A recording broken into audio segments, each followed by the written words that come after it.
I thought those were like words. But no, they're just little lines. Like, that was really cool if they're words. I shouldn't read all of it. I don't know. Well, it would probably be like the same word over and over. Okay, we're going to read John 5, 1 through 18, and then we're going to answer these questions together. The healing at the pool on the Sabbath is the headline.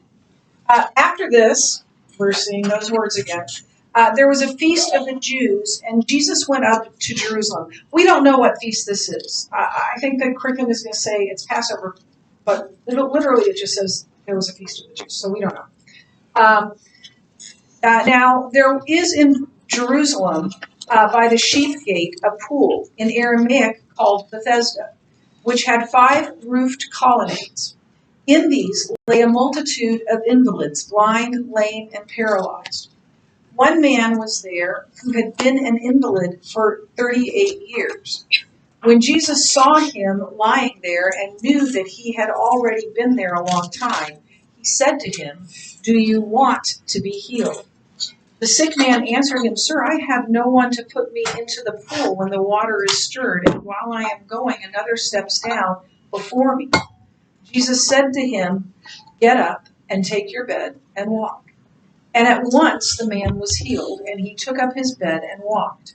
Now the day was the Sabbath. So the Jews said to the man who had been healed, "It is the Sabbath, and it is not lawful for you to take up your bed." But he answered them, "The man who healed me, that man said to me, 'Take up your bed and walk.'" They asked him, "Who is the man who said to you, 'Take up your bed and walk'?" Now the man who had been healed did not know who it was, for Jesus had withdrawn, as there was a crowd in the place.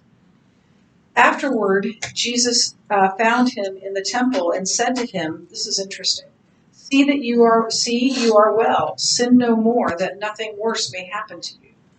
The man went away and told the Jews that it was Jesus who had healed him, and this is why the Jews were persecuting Jesus, because he was doing these things on the Sabbath. But Jesus answered them, "My Father is working until now, and I am working." So that's the story, and we'll do these questions, and then we'll go right into, hopefully go right into the lecture. So imagine that you are the sick man. What would you be thinking when Jesus asked if you wanted to get well? Duh. Yeah, duh. You'd be like, really? Like, are you joking? Of course, yeah. You want to be healed. Probably the guy was pretty dumb when he was asking. He might have thought, why would you even ask? But he wouldn't, I mean, he probably also was thinking, yeah, but what can you do about it, right? He didn't know it was Jesus. Would you have expected that to happen? No. I don't think so. And he might have even been a little angry, like he's poking fun at him or something. You know, Annie, boo, do you want to be healed? You know, or something like that. And I'm sure Jesus didn't say it like that, but he might have even been a little put out by that. But Jesus obviously is sincere and has the ability to heal. So next question.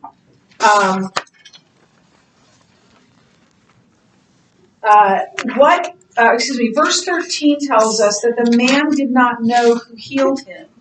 What do you suppose the man thought had caused him to be healed? The man who healed him. I mean, possibly that it would be Jesus. That would make sense. Or the man who asked. An angel, possibly, even though he didn't make it down into the water. That maybe a splash of the water hit him. Maybe the person who jumped in first did a cannonball, and there was water. Yeah, if you can do a cannonball, you don't need that water as much as you think you do. That's true. That's true. How does he know he's not about to, like, maybe he more just, like, he timed it for Maybe he tricked a shot. Yeah, he just tripped over. It's a silly question. Don't make me laugh. Why didn't he ask who Jesus was? He was probably super happy that he got healed, and he was like, He was in so much shock he didn't care at the moment. Yeah. yeah, like I wouldn't, Yeah. like if I had cancer and then like someone random walked up to me and was like, hey, you no longer have cancer, I'd be like, oh my gosh, and I wouldn't, Like, wait a second. like I'd be like, don't move. I'm calling my parents and like I tell everybody, but I wouldn't think to ask the person, or like I'd probably do that. That'd be an afterthought because I'd be so happy. And I think that's true. Although we're going to talk about this man and kind of get into maybe his thought process and his heart a little bit. Yeah, I think he was just so excited that he could walk after 38 years. What seems to be the major concern of the Jewish leaders in this passage? Yes. That he's doing work on the Sabbath. Yes. He's working on the Sabbath. He's carrying his bed, his like his pallet, his little, Like a yoga mat. like a yoga mat. He's carrying his yoga mat. And that's all they're worried about. They're just worried about their man-made laws for the Sabbath. There's nothing in the Ten Commandments or anywhere else in the law, in the Bible, that says you can't carry your mat. That was made up by the Jewish leaders much later. Does this surprise you? Nope. No. Why? Because they're legalistic. They were so legalistic. They were beyond legalistic. Of course, the rules didn't apply to them, but they were above that. But yes, they were very, very. Which is why Jesus saved his harshest words from that. He called them whitewashed tombs full of dead. Oh my gosh. I can't fight them. I can't talk. I'll just turn to your grandfather and say, just tell him. Yeah. That they were whitewashed tombs full of dead men's bones. He called them vipers. He called them a number of things that were not nice, were true. And it's because of this very thing, that they were misleading. Some people argue that Jesus never claimed to be God. What evidence do we find in this passage that the Jews believed he was claiming to be God? I don't remember Jesus saying anything of this.